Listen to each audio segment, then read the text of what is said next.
Hello again, Governor of Ohio, Mr. Mike Dewine. To reintroduce myself to you and all new viewers of this channel, my name is David Roush. I am a friend of an innocent man who is on death row in your state, Mr. Keith LaMar. Today is February 21st, 2026. In 47 weeks, the state of Ohio plans to execute Keith for crimes he did not commit. I am going to send an open letter to you every week until January 13th, 2027, urging you to grant Keith your full pardon and set him free. I will also read these letters to you on weekly episodes of this YouTube channel in the hope that the American public knows about Keith and joins the cause for his liberation. I encourage people of conscience in America and throughout the world to join in Keith's cause and urge you to do the right thing. Set Keith LaMar free. In my first 5 letters, I introduced myself and this project to you. I also provided my overview of Keith's autobiography, Condemned,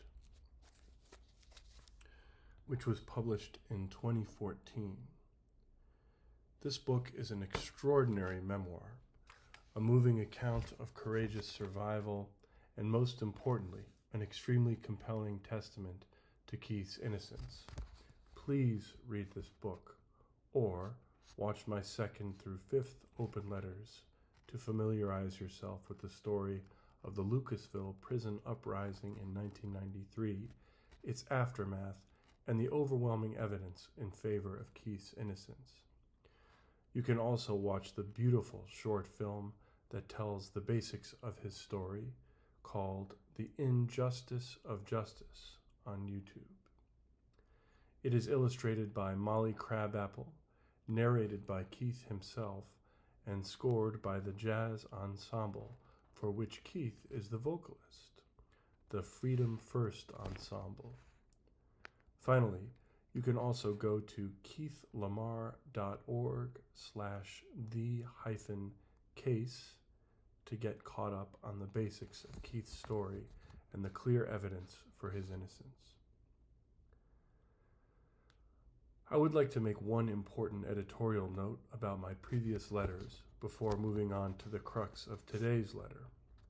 In previous letters, I have asked that you provide Keith with clemency. I must admit that I had been using this term incorrectly. Were you to grant him only clemency, you would only reduce his sentence. You would not necessarily affirm his innocence nor grant him his freedom. Again, Keith is an innocent man. He rightly rejected the plea deal offered to him by the prosecution more than 30 years ago and has fought to prove his innocence ever since. In that same spirit, he does not want clemency, which might just damn him to life imprisonment. That would in itself be a death sentence spread over several decades. Keith has a right to live the rest of his life a free man. To use the correct term, Governor Dewine, please grant Keith LaMar an absolute pardon. This would affirm his innocence and let him out of prison to live his remaining days free of the torture he has suffered for more than 3 decades. Now, let us focus on the primary subject of today's letter. As you might be able to notice from my different surroundings, I am in a hotel room. I happen to be staying in Boardman, Ohio, about 20 minutes from Ohio State Penitentiary, where I have been visiting Keith for several days.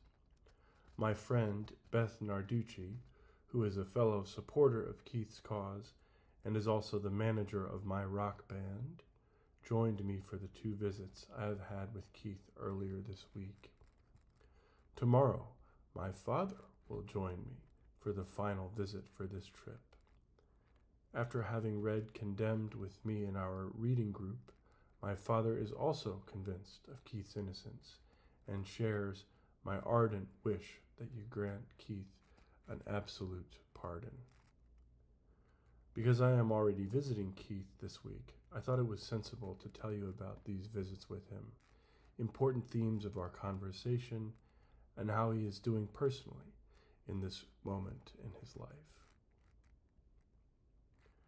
I wonder if you, Governor Dewine, have ever visited a loved one, or at least somebody you care about, in prison before. I imagine many of the viewers of this channel might have done so. If you haven't, you should do it. You should introduce yourself to Keith, and you should introduce yourself to every other person in death row in your state. In so doing, you would humanize the people whom our society dehumanizes so frequently, so brutally, and so fatefully.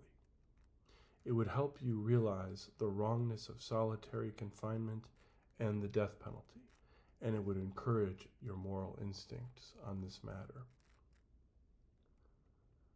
Unlike you, Governor Dewine, I don't have the ability to grant Keith, or anybody else for that matter, any kind of pardon, absolute or otherwise. I can only sit with Keith as another human being and participate in one of the basic human activities, conversation. Every trip that I have taken to visit Keith is comprised of 2 visits of 3 to 5 hours. For the first visit, Keith, Beth, and I have sat in a small cell separated by a pane of glass with a thin hole through which we can shake hands. For the second visit on the next day, Keith, Beth, and I sit in a much larger cafeteria-like room wherein we are seated at a fairly long table while Keith is chained to the floor. As I have said to you in other letters, speaking with Keith is a profoundly moving experience. It is as if you were meeting with the character of great folklore or literature, someone like Dante or Socrates, except for the fact that we understand each other in our own dialects of contemporary English. Despite the fact that this society has, again, dehumanized and tortured him in extreme and unjust ways, Keith has survived this treatment with his love for humanity, his sense of humor, and his hopefulness intact. He wears scars and bruises on his soul from this treatment, and yet he is still able to laugh at my jokes and make me laugh. He still expresses his shared sadness for me or Beth if we tell him something about our lives that is saddening. He shares his hopefulness for us and for me that my music career is successful. He hopes that I take care of my health in a responsible way. He hopes that my romantic life is satisfying and that I feel fulfilled in all parts of my life. In a word, he loves me. And he says that when we say hello and goodbye. I say, I love you too.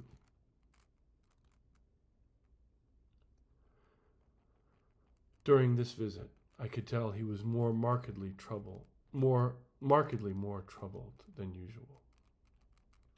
Though we were able to meet in these chambers, Ohio State Penitentiary has recently instituted a policy that disallows inmates from meeting with their lawyers in the chamber with the small openings meant for shaking hands. They have stated that this policy is a preventative measure against drug smuggling, but Keith sees it as yet another interference with inmates trying to defend themselves with their lawyers' help. During his meetings with his lawyers, Keith tries to read, fully understand, and discuss the documents pertaining to his case in real time, and yet this policy significantly interferes with his ability to do so. He told me and Beth on Tuesday that he asked the fellow who instituted this policy, I believe he said it was the warden's assistant, why is somebody like you, somebody who has all the power you have, jealous of a guy like me who lives in a cage? The fellow replied, it's nothing personal.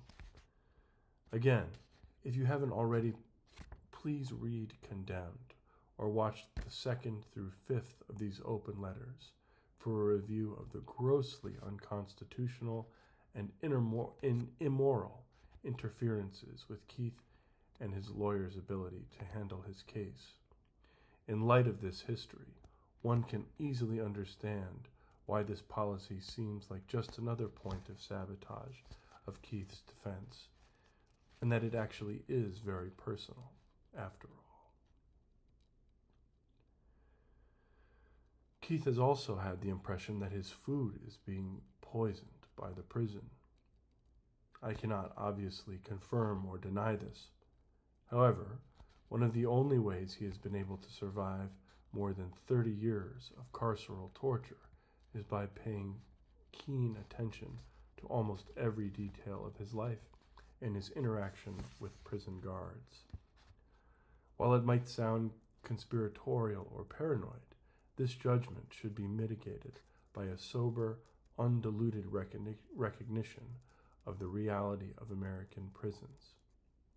Keith and other inmates have undergone all sorts of cruel and unusual punishment that are worse than poisoned food, including, but not limited to, more than 30 years of solitary confinement, severe beatings, sometimes almost to death, verbal and mental abuse and manipulation, some of which was enacted through psychologist Edgar Schein's methodology of breaking men's minds, a self-explanatory method of torturous control of prisoners commissioned by the Bureau of Prisons, and cruel and unusual withholding of basic human needs, such as access to sunlight, physical contact, adequate legal counsel, communication with loved ones,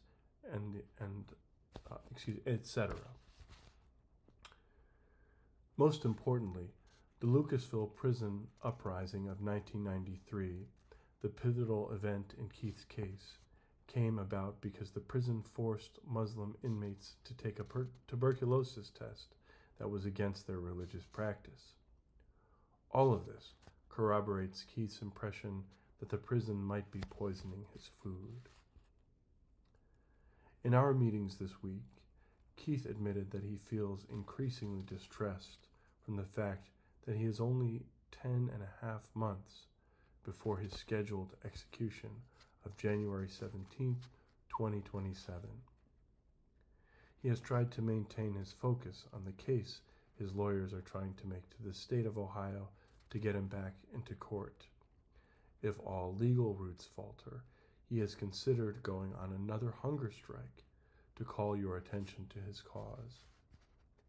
You can review his story of his successful hunger strike that he performed with 4 other inmates to improve their treatment as inmates in January of 2011, either by reading Chapter 6 of Condemned or watching the 4th video in this series. Meanwhile, Keith tries to maintain his life as an artist, both as a writer/musician and as a painter. As I told you about in my last letter, Keith is a vocalist for the Freedom First Ensemble. He reads his writings on justice and injustice, philosophy and politics, his hope for freedom, and other issues into the phone, while Brooklyn-based keyboardist Albert Marquez and his band are on the other side, playing quiet, supportive musical textures in the studio or performance space.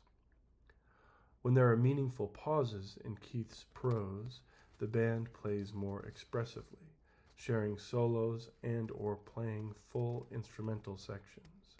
When he can, he works on this project too, but this work is difficult in general, and even more so under current stresses. In addition to his work as a writer or musician, he has also been able to acquire painting materials and has developed a considerable talent in that medium as well. After he made several exquisite portraits of some of his heroes, including James Baldwin, Malcolm X, and Miles Davis, Keith offered to do a painting for me as a token of gratitude. As I told you in my last letter, I have given a grant to his cause, specifically for his legal fees and for the creation of the aforementioned documentary made to advance his cause. You can search The Injustice of Justice, Keith LaMar on YouTube to find it. His campaign manager, Amy Gordajev, gave me this painting the other day. I can show it to you now, as I have it here in this room.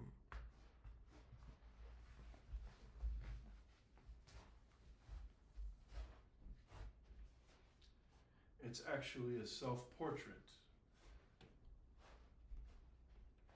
He asked me what I thought he should paint, and I said, do a self-portrait. And he took me up on it. So here it is.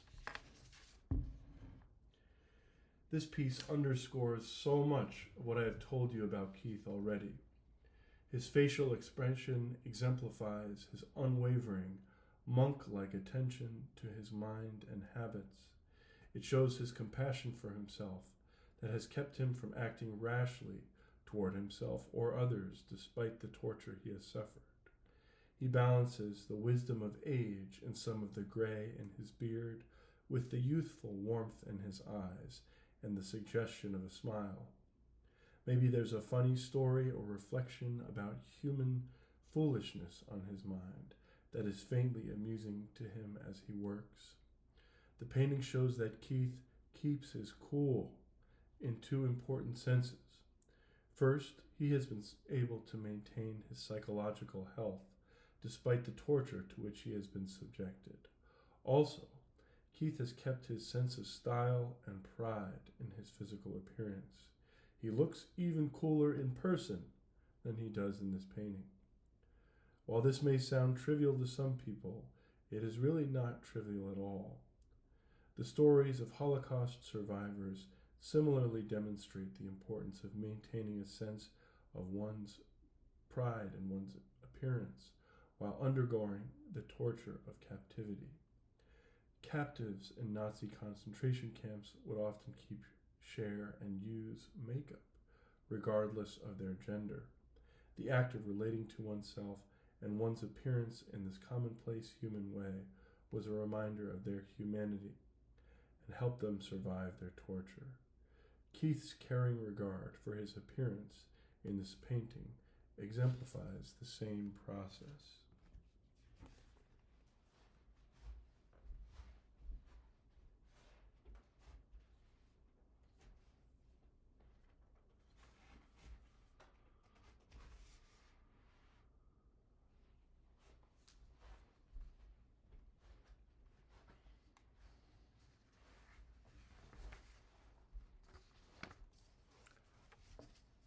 The suggestion of a smile in the painting also reminds me of a painfully funny moment in our conversation.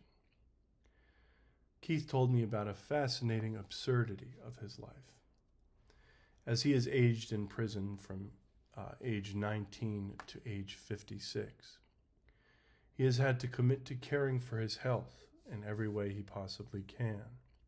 He maintains a strict habit of exercise, stretching, weight training, and meditation. And he tries to be as consistent as he possibly can with his sleep schedule. Meanwhile, most of his friends who visit him in prison take their freedom for granted and age much more quickly than he does. Some of his friends who are the same age as him look like they are in their late 60s. Keith reflected on the absurdity of the circumstance with a joke that was as sobering as it was hilarious. If you want to know why I have such beautiful skin, it's because I haven't been exposed to sunlight in 37 years. This lightheartedness is again part of how he has survived his torture. It is an expression of gargantuan spiritual effort to free his mind of anger and bitterness. In their last phone conversation before his death in 1995, Keith's grandfather had told him, "You see, all that pain inside you, you have to let it go. It's not worth it. Condemned, page 78. I believe that Keith has developed a sense of so-called gallows humor in honor of his grandfather's sage advice. The timing of this phone call made the advice all the more important to Keith in the long run. Keith had been sentenced to die just days before this last phone call with his grandfather. Maybe we can even see his grandfather's lightheartedness in Keith's expression in the painting as well. I will try to remember to ask Keith about this in our meeting tomorrow. Keith also told me about an interesting figure in the story of the Lucasville prison uprising and its aftermath. I don't want to say the man's name for his privacy, but he now seems to be playing a funny character of the sleazy minister in the world. He was a former inmate, but is now free. Let's call him Joel, after Joel Osteen. According to Keith and other evidence his attorneys have gathered about his case, there is a high likelihood that Joel is, in fact, one of the men who was responsible for one or more of the 9 killings that took place during the 1993 Lucasville prison uprising. One of Keith's attorneys arranged a meeting with Joel to determine whether or not it was worthwhile to ask him about this, and, if he affirmed it, encourage him to admit his guilt. Keith relayed his attorney's painfully funny story of Joel's disorganized personality, affect, and manner of relating to her. Keith described Joel's several gold chains, gaudy attire, fake fancy watch, and the hair dye dripping down the side of his head.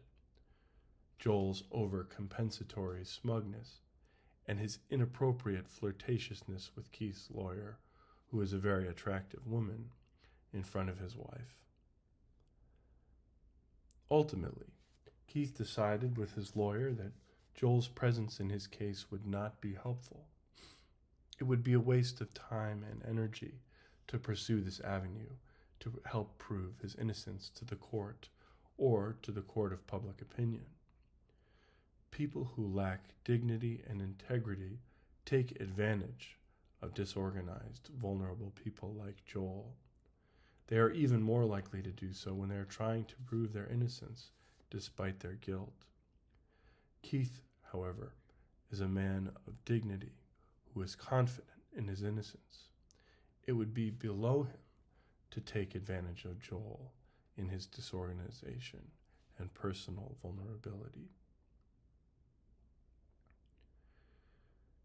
It feels important for me to pause here, Governor Dewine, as I conclude this letter. I have mixed feelings telling you about these heartwarming or funny moments of my visit with Keith. I want you to appreciate these moments truly and fully absorb their meaning.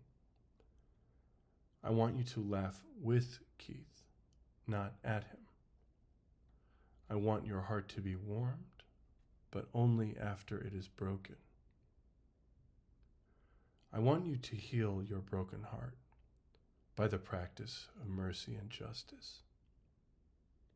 I want your heart to be warmed by these stories in the very same moment that you resolve to finally do the right thing. Grant Keith LaMar an absolute pardon and let him live the rest of his life a free man. Please hear the rest of the heartwarming parts of these and all of my letters in that spirit. They should motivate you to enact justice, not to relax into complicity. In conclusion, an article published on cleveland.com on December 15th, 2025 states that you would make a public statement regarding your views on the death penalty in January of 2026. It suggested you would express your moral opposition to this practice. January 2026 has come and gone, and mum's the word from your office. We supporters of Keith LaMar and others who are wrongfully convicted and incarcerated eagerly await this statement, and we eagerly await your moral commitment to ending this and all other forms of carceral injustice. Sincerely, David Roush.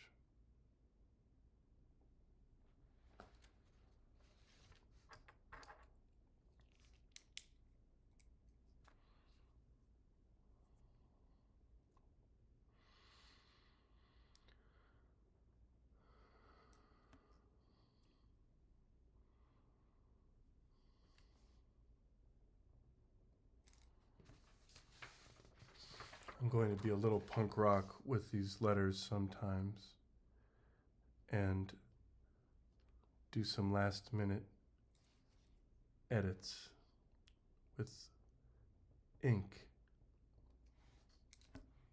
They are significant undertakings, and in the process of making them, I sometimes notice little errors as I read them to you.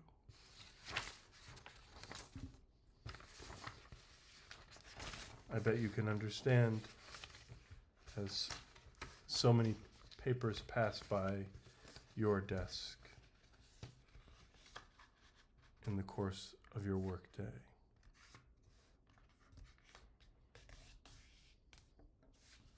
I've always wondered how much work the average public servant does for the public.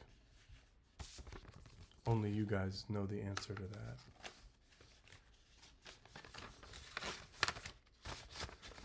We and all the people who support Keith and people like him really need you to act as public servants. We need you to give up the corruption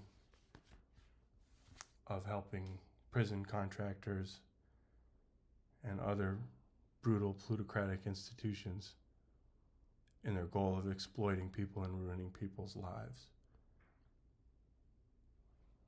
Stop the practice of capital punishment.